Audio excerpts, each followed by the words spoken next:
Ric is the Strategic Planning Officer for the International Play Association, which promotes the child's rights to play. IPA's purpose is to protect, preserve and promote the child's right to play as a fundamental right. And Ric will open his talk with a brief update on the United Nations Article 31, Convention of the Rights of the Child and its implications for Australia. Ric also specialises in the design of diverse nature-based play spaces, where play is regarded as a mode of being, not an activity. His designs reflect his belief where art and design elements are included to encourage interaction, engagement and wonder. Ric's designs are all-inclusive. He aims to create places for all children, and his nature-based places excite many emotions and states of being in both the children that use them and the adults who accompany them. Could everyone please welcome Ric.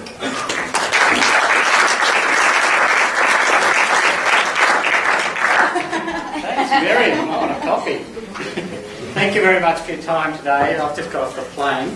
I'm going to be sharing the love today because I was at Carole King concert last night, so I couldn't. So watch out. I've got the hippie shakeover, so just stay away from me.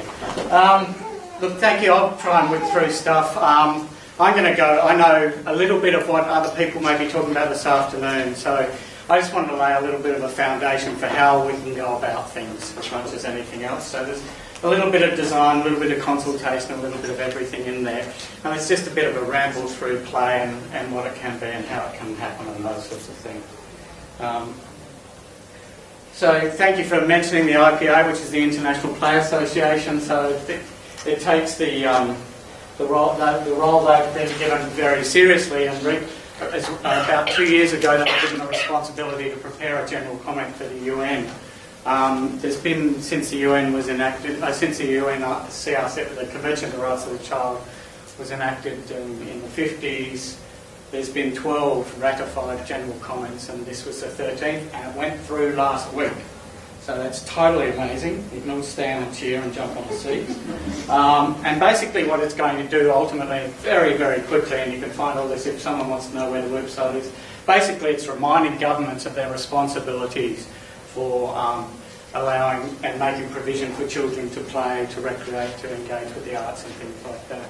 So I put a little comment in there, and I've had various times over the years where I've sort of questioned the role and whether there isn't the right to food, the right to shelter, the right to not having your legs blown off, those sorts of things are somewhat more prudent and necessary. But I was put straight in a conversation with someone once who said, yes, well, the world isn't perfect, it's never going to be perfect unfortunately, and in our lifetime it isn't, and play and recreation and to some extent the arts are the internal mechanisms that children carry with them everywhere that enable them to deal with, cope with, find joy in very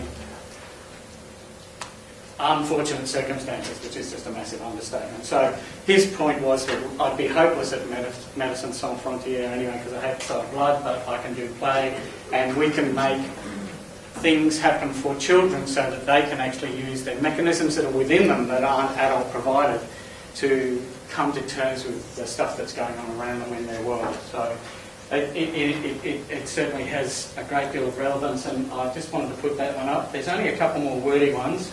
So that's an amazing thing that's happened, and a lot of really hard work. We had Garrison write an extraordinary general comment, and for it to be accepted and ratified and taken on terribly quickly is an absolute credit to everyone that was involved in the project. So I can give you a website if you want to go and get a little bit more information about that. So into the sort of methodology, and the little bits of the IPA will be popping in, and the different articles of the convention will be popping in and out as we go along as well. But this is just a little kind of idea of one methodology whereby you might find ways to make provision for children for play. I'm specifically talking about outdoor spaces today as opposed to play in the backyard or in the lounge room or on the computer. We might even drift through that if we get a chance. But yeah, so that's a little bit of an idea of what is actually a pretty complex kind of thing to do, which is to make provision for children outdoors, trying to conform with various codes, various guidelines, various expectations, and increasingly having to deal with different kinds of perceptions, be they positive or negative, about what play is, what play does, what it affects, what affects it, what are the barriers to it, and those sorts of things. And I think probably perceptions about play is probably one of the most dramatic things that we need to advise people on how we're going to manage provision for them into the future. So, we've got a constituent. Hey, welcome. So that's just a little bit of there's site inspections, inventories, surveys, critical, particularly if you're trying to sort out drainage and get levels right, and levels can be critical. The thing about play spaces is they're usually incredibly small spaces, even when they're big, which is silly, but it's true. And then you're trying to squish a whole lot of stuff in, and it can be down to centimetres, really can, and you sort of think, well, we've got all this space, but really, you're really nudging things around the whole time, and probably doing in one small space what might happen in a whole entire square or something like that, but in a very complex space and still leaving space in there for humans. So that's kind of, it's a pretty interesting concept, and it's a lot of fun. And I use the word collaboration methodology because when you've got all these complex player rules, regulations, guidelines, thoughts, all sorts of different players and stakeholders, collaboration is a pretty good approach to use right from the start. So you'll notice that the costings, and I'm just going to jump around a bit, are right down. Too many great ideas that could have been done got kicked out too early because it was perceived to be too expensive. So hold on to the great idea that you think you can't afford and keep it in there somehow, because there's often resourceful ways to create amazing outcomes that don't cost the initial bit. So these are just various things about site access, accessibility. Oh, okay, very sensitive. Amenity, infrastructure, environments, connections, avoiding habitat. Is it development friendly? These are some of the things. Magic factor and potential. It's always nice to slip in there, particularly when you're trying to do a corporate play space for a gigantic multinational bank play space on the 47th floor. Magic factor, can you define it? Well, no, that's pretty much the point. So they got to it quick, but anyway, and there's always safety and security, which I'm so not going near today, but it is implicit in all the people that will be talking today, and most people have a very good handle on that and have a good understanding of it. But I would add that the standards are in fact guidelines. I was on the standards committee for a long time. They never intended to be a glass ceiling. The phrase, oh, you can't do that because of standards, is used way too often. They are an interpretable document, and you can interpret it legitimately as long as you keep a trail of how your decisions are made, and you can do some pretty interesting things. So there's plenty of play spaces and play equipment out there that are in, for example, I'm not pointing at a 6 metre net. Now theoretically in Australia you can't have a full height greater than 2.5 metres, and yet we've got 6 metre nets. So the standard has been interpreted such that if you go from here to here to here, then you can get it. So there are interpretations there. They're not meant to stop fun and play, despite the impressions. So consultation reference groups, children, seems a pretty good place to start. Very strong in Article 12 in the UNCRC, and has to become more of an issue. The whole kind of moving on from children should be seen and not heard into children can be heard. That doesn't mean they're designing the spaces, doesn't mean they have the final vote or the right of veto or anything like that. But it means it's not a bad idea to go and have a chat to them during the process of designing a space for them, just to get some of their ideas, some of their feelings, some of their thoughts. I think it kind of leads in quite nicely to the whole computer game scenario that's going on at the moment, where people are all saying we've got to get these kids off the screens and outside. And the computer games have captured some kids, and there's still lots of kids playing footy, go to Swannies. And there's still lots of opportunities for a multiplicity of play. But computers, I think that the thing about computer games is we should actually not be slagging off at them and saying they sit there in front of the screen for 47 hours. We should be saying, God damn it, they're sitting in front of the screen for 47 hours. What do those people know that we don't? What have they done that so captured their imagination and so engaged them and so caught them? And why aren't we trying to do things like that in our spaces outside? And it's all about, for me, I reckon, because I play Minecraft with my little 9-year-old critter, and I'm not mad, I'm still alive. Discovery, open-ended exploration, the capacity to make a mistake. In Minecraft you die and you respawn. Not a thing to encourage your kids to take on as a concept for life, but a nice possibility that you can fail learn from it, and then do something else. That's a nice thing, the right to fail. That's not around so much anymore. Discovery, coming around a corner and finding something in a secret box, finding something that was unexpected, walking around a corner and there's a big noise. You know, all these beautiful little things woven into these games, which are all about exploration, discovery, learning, and so on and so forth. But they're just damn good fun to engage with. And I think we could be picking up on a whole lot of those things and trying to build them into our lives. So I went right off the track, didn't I? Sorry about that. Let's go to another picky. So all sorts of people to talk to, specialist groups, horticultural staff, educational staff. There's all sorts of possibilities. But just getting the kids to participate, early childhood, doing drawings, using posters to stick ideas, picking ideas, going out into the bush or onto the site and saying, what are the things about out here that capture your imagination and make you feel like you'd want to go. This is a little exercise. It's just one of 11 billion, and there's some great websites where you can go and find out things about consultation, and it's a critical thing. And it's important to do it in a way that is actually trying to receive what the kids are trying to say, as opposed to trying to direct them to say and respond in certain ways. To a certain extent, this does that a little bit, but sometimes you've got to use different methods to put things to kids. So we put sort of 50 or 60 photos on there. We have a big talk and a PowerPoint, a bit like this, and then every kid gets 6 dots, and then they have to start trying to figure out how they're going to prioritise. Now, this is not the only part of the consultation process, but sometimes a client will want some kind of physical manifestation of the consultation process. So it helps in that regard as well. It does give you a little bit of data, but the best part about it is you're stuck in a room with the kids for an hour and you're walking around and you're chatting with everyone, making zillions of notes and putting out the map and drawing on the map and doing all sorts of different things. So it does give you an opportunity to get a little bit of a feel for what they may or may not think is important. The reason those coloured dots is on that one we sneakily kind of went girls over 12, yellow, boys over 12, green, girls under 12, red, boys under 12, blue sort of thing, just to get a bit of a gender age shifty thing. It didn't make that much difference, quite frankly, but it was fun to do. And they just got to, and they can negotiate. It's not all secret. You don't cover up your. I did one.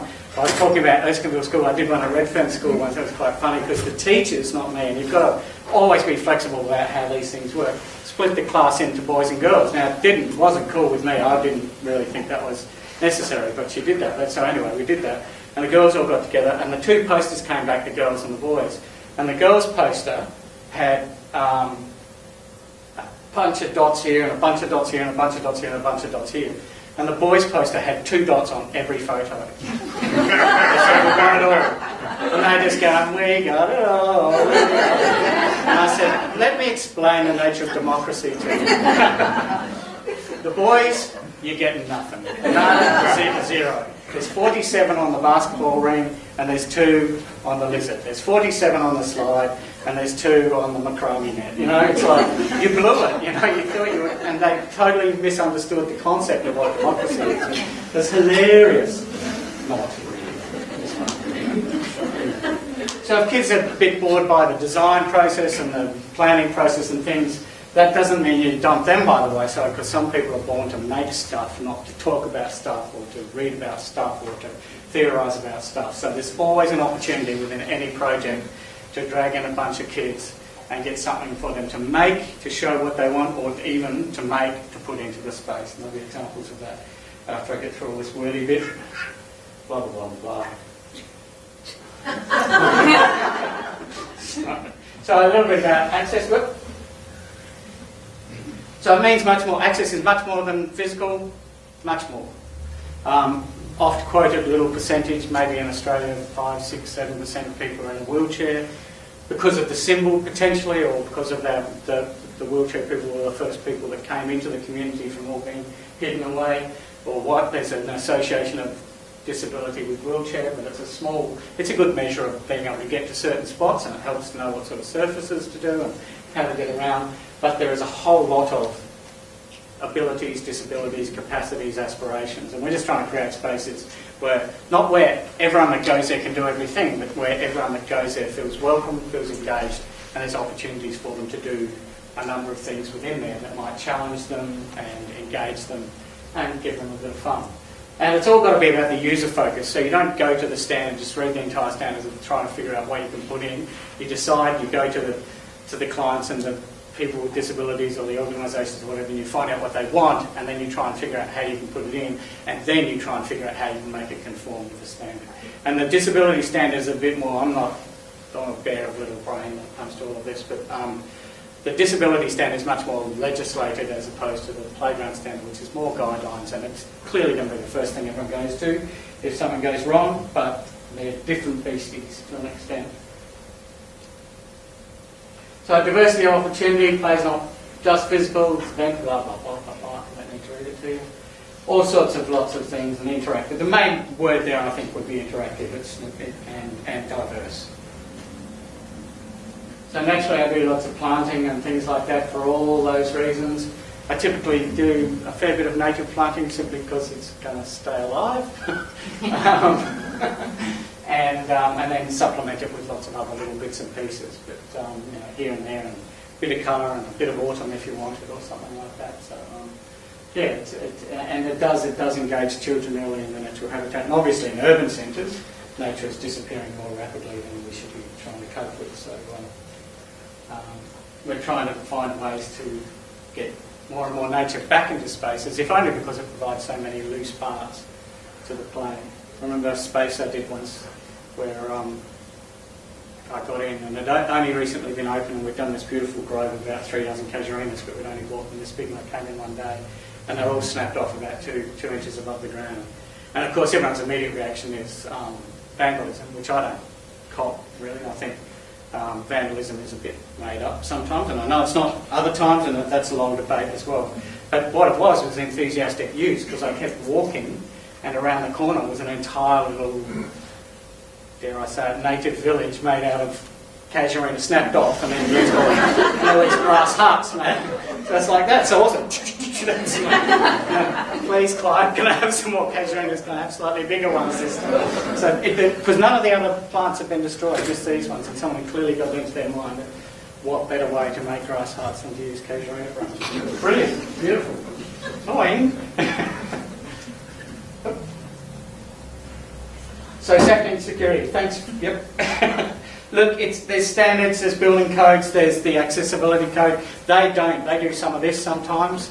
They really do punch into each other and knock each other around and don't show due respect for each other. But anyway, we move and we work with them. Community perceptions, absolutely huge in this field. Absolutely huge. And sometimes worthwhile and sometimes mistaken. So that's just a little model that I think we came up with as a unit in about the mid-80s and thought, oh, that should last 5 years. I think it's still relevant. I'm sorry if it's not. But yeah, we want to put in some equipment. We need some open space. We need to be considering the people who are going with the kids. We need to have explorative and creative areas, and we need some special features. And, you know, there's a multiplicity of fingers coming off that, but it's not a bad starting point. There's a concept. I'm just going to work through because I want to get into the pickies. That's why I put the lights on. And because I was up all night watching Hurricane, chatting afterwards. So the task is still not done. There's a whole lot of things to do: costing, design, possible staging, sponsorship, because we've all gone over the price. It's a very good time to be building at the moment. I don't know what it's like down here, but there's a bit of competition out there at the moment. There's a bit of value to be had. So I intentionally got these from up north of Australia so I didn't offend anyone. It's not intended to offend anyone. It's not intended to say this is not how you should do it. That's a way of doing it. It's just not what I'm going to be talking about. It does raise the lie of play equipment must be red, yellow and blue for kids to engage with it. So bridges, destination, arrival, whether it's a simple little path in or an amazing bridge or a gate with lots of weird stuff going on over your head, noises as you go in and things like that. Exploration, discovery, just little things to find, places to run, little indications of where you could or couldn't run. Rough and tumble, there's like 6 or 7 different ways to go up and down that tiny little slope. And negotiate, there's lots of little informal sitting areas, jumping areas, things like that. I'm just going to whiz through all this because I think Nice one about the standards, okay? So the standard says you can't have a fall height bigger than 2.5 metres. That one's 3 metres, that one's 4.5, and that one's 6. But the fall height's 100 mil. So it didn't say you can't have a 6 metre slide. It says you can't have a 6 metre fall height. So you figure out how to make a fall height that's less than what they're saying, and then you build it that way. So the standard wasn't set up to limit the imagination of designers and communities for what they wanted. It was set up to stop people breaking things, well, not even, to minimise serious injury, in fact.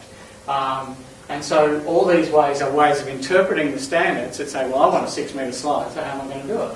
I know, I'll either build a 6 metre mound or I'll put it into a 6 metre embankment and shove my slide down the side, as long as I get the right orientation thing. So it definitely is worthy not to give up on things just because it appears that the standard might be saying a certain thing when in actual fact it's not.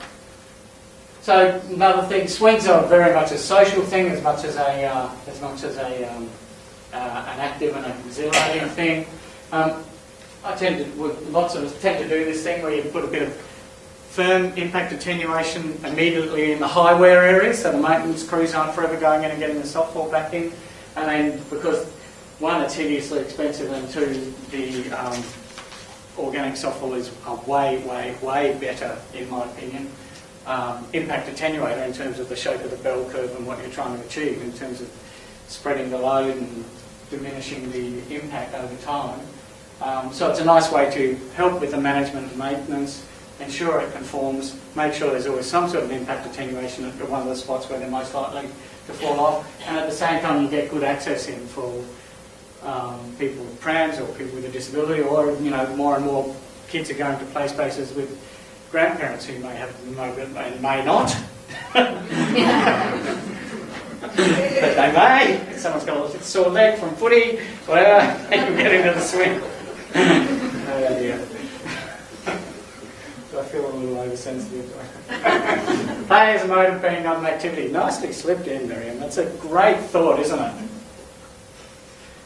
I have to go to lots and lots of meetings, and I do my best to behave, but if you bring play into the process, it just might permeate all the way through to the actual delivery of the project. So I like to think I'm reasonably intelligent and reasonably making a reasonable contribution, but it can be a little bit of fun along the way. It doesn't have to be all that stern, really, I hope.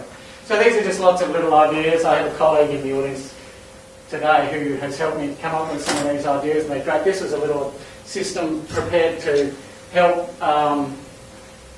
keep gardens in shape, because they're just narrow enough that skinny hip little kids can't run through, but they're a nice little architectural element, they're a bit playful, and then we plant all around it, and in 5 years you can't see the sticks anymore because the plant, but it doesn't mean webbing and stakes and things like that. It's just a lovely little way. It also tends to guide where you do go into the swings and where you don't, and there's a all abilities harness up there. I need a watchy thingy. So yeah, it's a little bit of speed, flying foxes, lots of fun.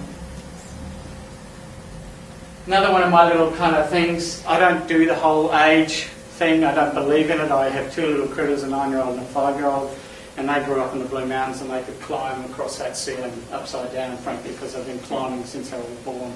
But they probably can't kick a soccer ball because it's like the opening scenes of Wallace and Gromit where he goes on the moon. And if you kick a ball in the mountains, it goes. So, there's 4-year-olds that can out-climb 8-year-olds, there's 10-year-olds that want to play in the sand, it's about setting up a series of graded challenges. So a simple way to learn to climb, another simple way to access and learn to climb, more complex ways to learn to climb, and you can, as you have graded challenges throughout the space, the kids set their own challenges, make their own choices and make their own decisions, take their own risks. And there's a lovely fellow in Sydney who has done all the testing, runs courses and so on and so forth, and he consistently says that play spaces should be as safe as necessary, not as safe as possible. It's an interesting thought that might be worthy of a bit of a ponder over a read tonight, because it's a really lovely thought. A play space by definition is a place where we challenge people mentally, physically, socially. That's actually the point of it, If we took out all that challenge, then basically we've got an oval. So don't go to a play space, chuck the critter in, shut the gate, whip out the novel, grab the hip flask and switch off. Go to an oval and let the kids play on a nice flat grass if you need a bit of downtime. It often comes up in consultation when we need somewhere to wind down. In a play space, your kid's going to be 4.5 metres off the ground. And you want to wind down. What's happening in your life that's winding down? Anyway. Spinning together, apart. These are swinging, spinning, clambering, sliding, jumping, running, screaming, hitting. Play is, to a little extent, over-romanticised just a little bit sometimes. It's not all beautiful and Age of Aquarius and colour king concerts. It's sometimes punching and isolation and being left out and things. And we need to recognise that too, which is why if you do a space that's got a lot of diversity and isn't all about who can climb the highest, then the person that's feeling a little bit left out, the person who either isn't as good a climber or just doesn't feel like climbing that day, has a whole lot of other opportunities to engage themselves, to take themselves away to go and do other things. So that's the nice part about diversity. It's not. That's just a little place to sit and have lunch, and it's got you can go through the chimney to wherever, crawling, jumping out through the windows, clambering over the rocks. Local stone.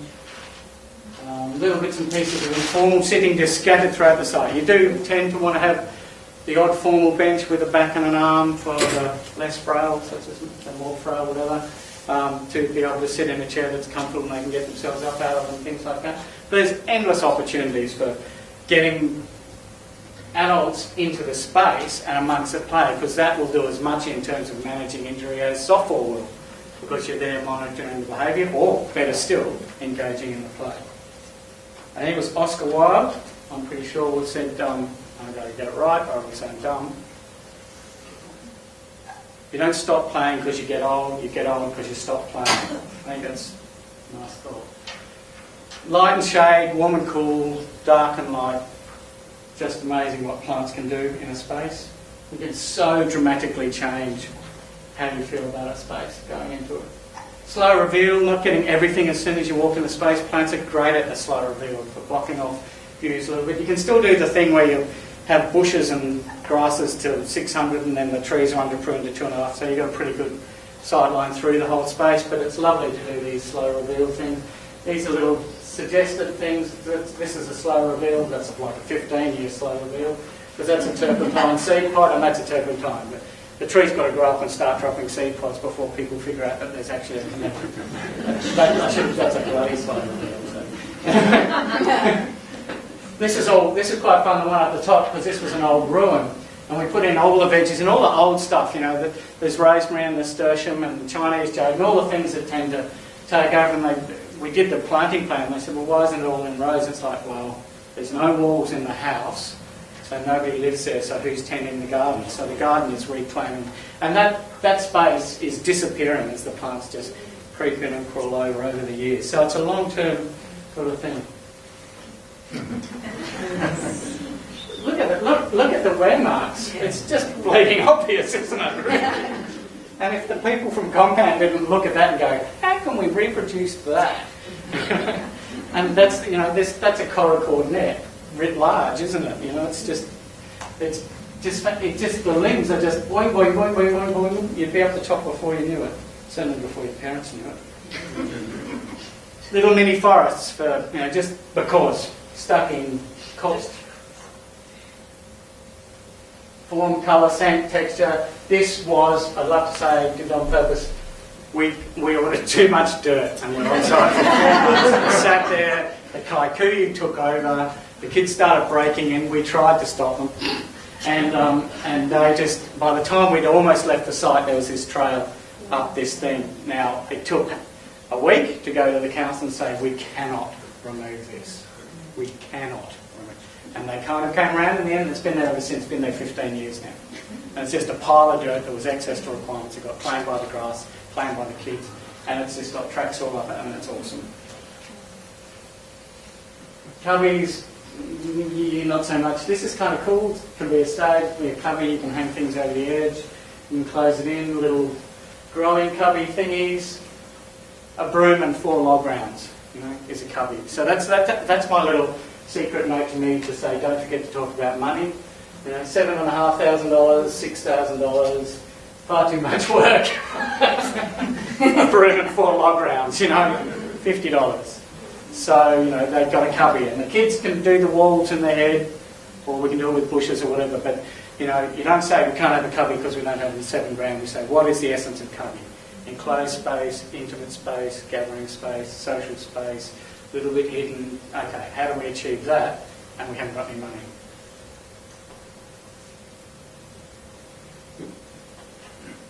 Storytelling, amphitheatres, really nice ways to make level changes. Sandpits. Don't remember the last space I did that didn't have a sandpit, and that's including everywhere outside. So I don't get the truly really. There's no cat internet. Sandpit outside. It's ridiculous. Sorry. Anyway, sandpits are a great space, and they're a great opportunity for kids to play, muck around, build, negotiate, collaborate. They're awesome. And if you can put in a sandpit, then finding a way to get a little bit of water nearby, either by water play, sneaky little pipes, hand pumps, or when you're really, really having to be cheeky, a bubbler. It just happens to be next to the sandpit. You know. Sand and water suddenly goes from to mouldable, shapeable, stackable.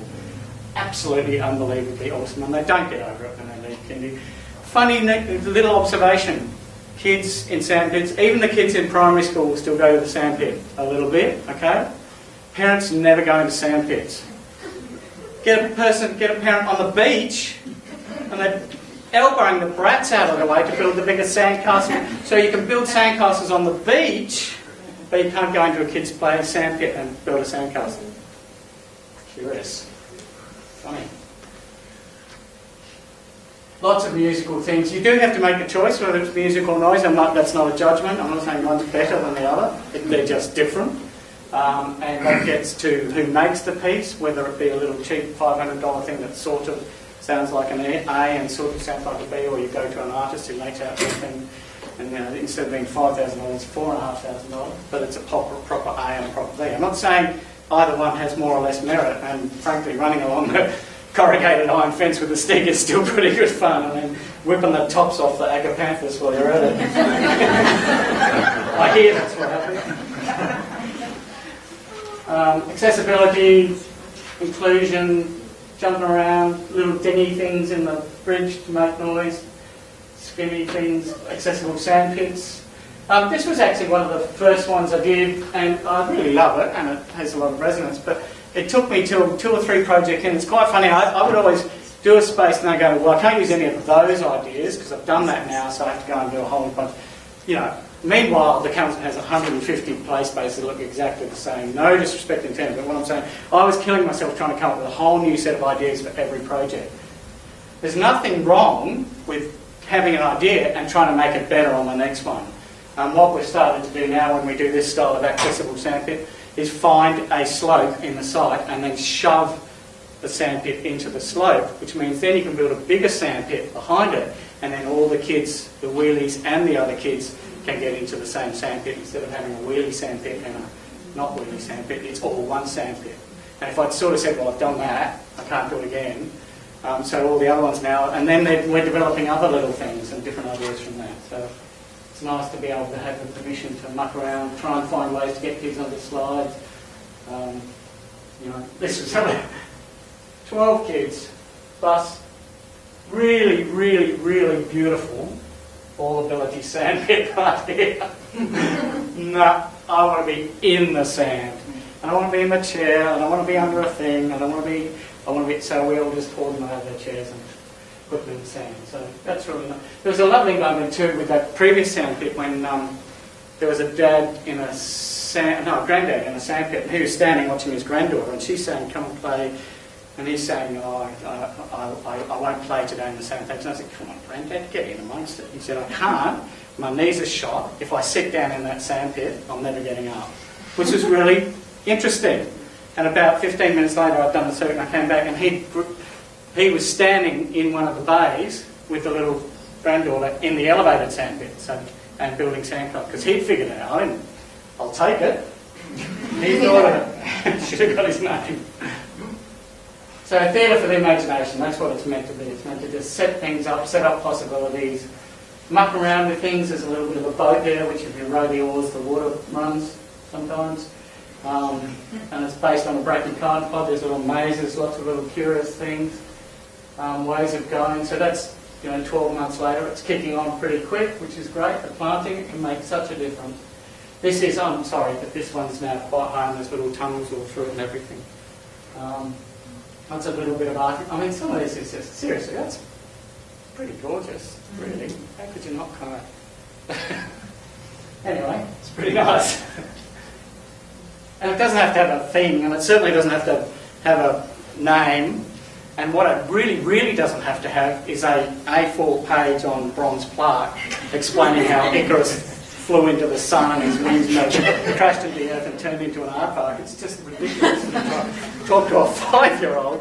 And if you're having to explain art, which is a visual language, and you have to write about it, sorry, maybe you need a new profession, maybe. I know that would be a challenge and I'm going to get beaten up later, but that's okay.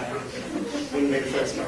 Lots of little secret hidden things. That lizard's got a really great photo. I take it from the back. Genius. It's got a really shiny nose because the kids all do the rubby thing and the patina rubs off and it's got this really bright shiny nose. How am I going? Come on, got a few more minutes. I haven't had one yet.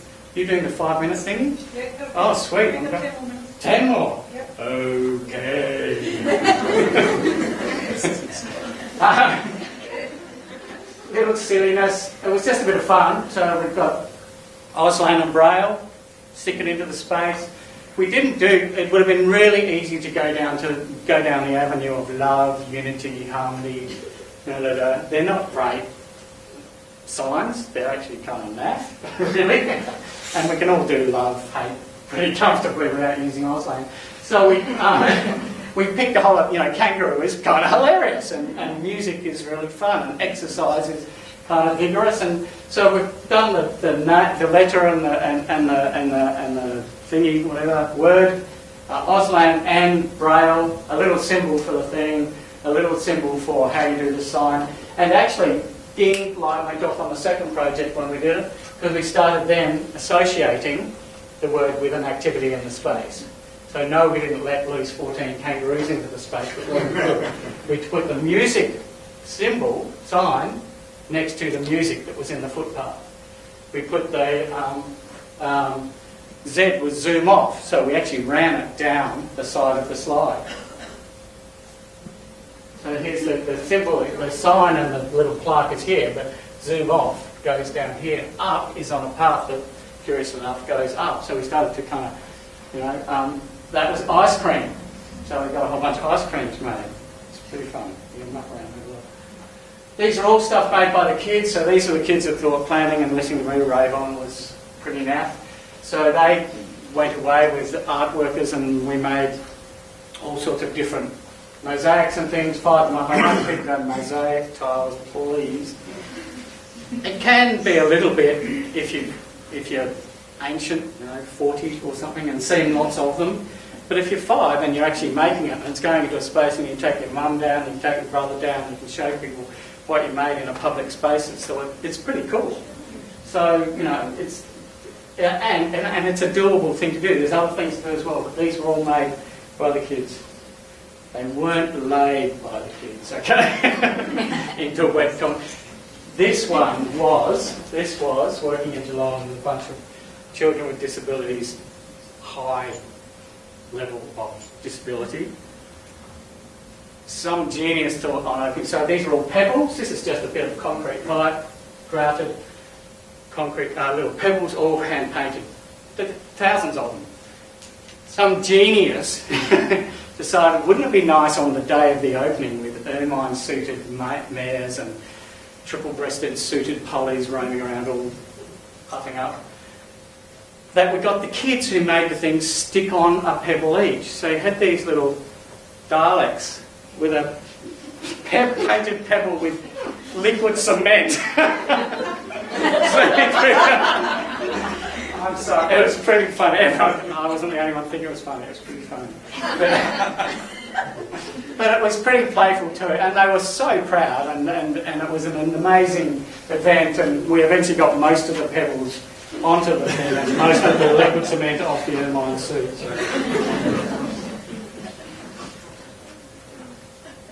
So you can muck around in little subtle ways. This is earth, wind, fire and water. That's an indigenous carving.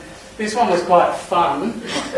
So this was out of respect of a space we did in Castle Craig in Sydney, designed by the great Walter Burley Griffin and his wonderfully talented wife, who was just a superb drawer. And we wanted to put something in to acknowledge Walter Burley Griffin. So we did go to the Historical Society and we actually went to a poet in the end to find out what we should do. So that's Walter the Burley Griffin. So it's a big, strong griffin, and he's sitting on a rock. And it's spelled Burley the other way so as not to offend anyone. And kids clamber all over. No, they don't, because there's no soft launch on the rock. Kids dream of clambering all over it, and in the meantime. Now, the beautiful part about it is, on the side here, this is Stoker Park, and the park is named after Phil Stoker, which was a woman who lived right next door to this park in the 40s, and during the war, and when the mothers all went off to knit bombs and do all the sorts of things, the kids were all supposed to go to her house. We're all supposed to go to properly managed children's facilities during this time, and what they all did is the locals all took them down to Phil's house, which was not appropriate. So what actually happened, this is a genuine story, is they'd all be in a house, the car would pull out the front from docks such as it was then, the back door would open, the kids would pour out through a hole in the fence and go and play in the park next door while Phil talked to them. And this happened for 3 or 4 or 5 years, so in the end the community decided that they should commemorate it. So this is a really nice little thing, I think, of an acknowledgement, a recognition of the legitimate history, for one of the formal history of the space and how it was done, but also a remnant on the side of the plinth of a hidden history. And there's so many hidden histories in so many communities, and you can somehow sneak in and get a handle on one of them. It can be a bit of fun. I just chucked this one in. This was just a bit of a themed thing, so we managed to make a slide out of a kicked over bucket of milk. We managed to customise a spinny thing into a milk agitator. Got this classic dog and boots, but it's, I don't know if you can see it, but there's no back. So the little kids can walk into the back of the boots and stand there in a pile of poop and look out over their thing. Check out a bit of fun for 3 minutes. It's pretty silly. Immersion, planting, just the glimpses you get through all of this. And just before I finish, because I didn't hear the tinkle, a little bit of a before and after. Before, same space, same spot I'm standing. After, that's an early childhood centre. I reckon it's a bit of an improvement. So, and then just a little space I just want to show at the end, so when you really can have fun. This is at the Randwick Children's Hospital. It's a very special place. There's all sorts of things going on there. That's about it, I think, for me.